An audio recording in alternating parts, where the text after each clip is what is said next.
You can tell how modern life works by noticing what happens the moment you stop responding, because silence today isn't neutral anymore. It's suspicious. Not replying feels risky. Pausing feels lazy. Thinking quietly feels like falling behind. That's not an accident. Modern life doesn't reward direction, the slow, deliberate act of deciding where you're going before you move. It rewards reaction, the ability to respond immediately to whatever happens to appear in front of you. And the difference between those two shapes almost everything about how we work, earn, and live now. Think about how your day actually unfolds.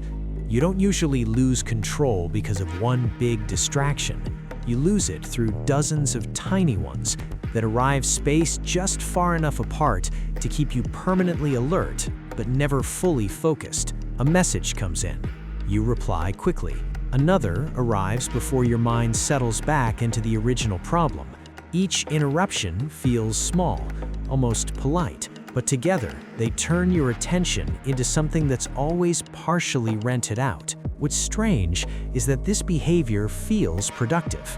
You're answering, you're present, you're on top of things, but being active isn't the same as moving forward. Here's the hidden mechanic underneath all of this. Reaction is easy to measure. Direction is not. A fast response shows up instantly. A long-term decision only reveals its value much later, often when someone else gets credit for it. So systems optimize for what they can see: response time, engagement, availability, green dots, red receipts. None of these measure whether the work is meaningful, only whether you're reachable. Over time, this rewires incentives. People who respond quickly appear competent. People who pause to think appear slow. People who protect their attention appear uncooperative. So everyone learns the same lesson without anyone ever stating it out loud. Don't disappear. Don't delay. Don't think too long.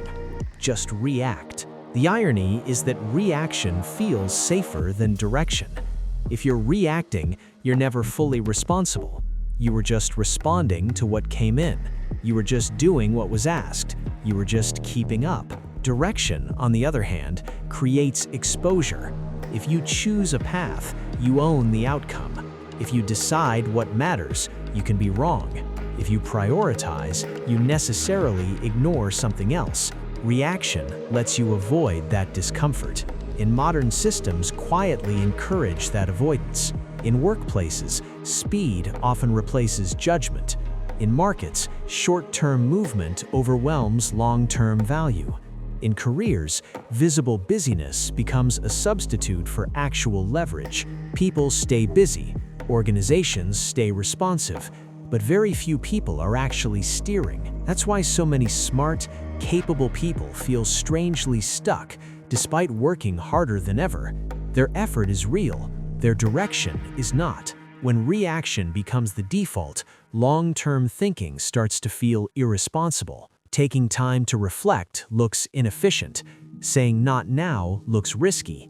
Choosing depth over speed looks like falling behind. And slowly, almost imperceptibly, the system trains everyone to stay available instead of intentional. Zoom out far enough, and this doesn't just affect individuals.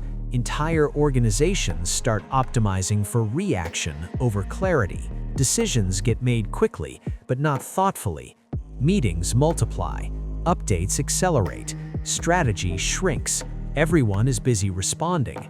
Almost no one is deciding. So here's the quiet question worth sitting with. If your attention is always responding to someone else's priorities, when does it ever get to set its own direction?